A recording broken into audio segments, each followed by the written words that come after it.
There's very little on how to be a friend.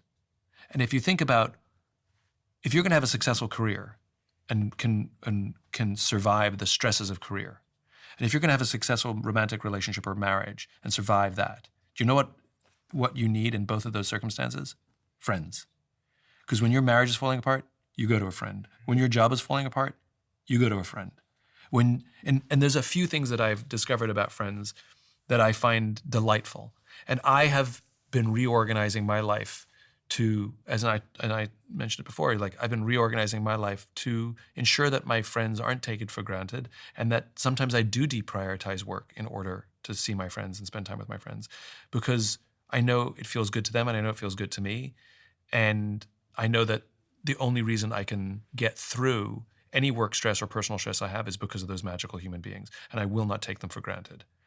And doesn't mean it's always easy. I'm conflicted often, but I'm trying. And I also know if you look at the world today, and like there's so much conversation about loneliness, depression, anxiety, inability to cope with stress, even the obsession with longevity.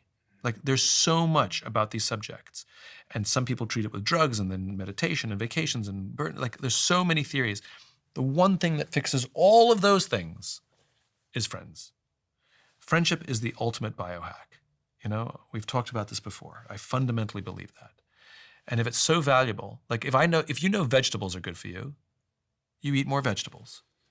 If you know exercise is good for you, you do more exercise. So if I say friends are good for you, shouldn't you do more friendships, right? Like exercise is not fun or easy, and you have to get over a hump sometimes.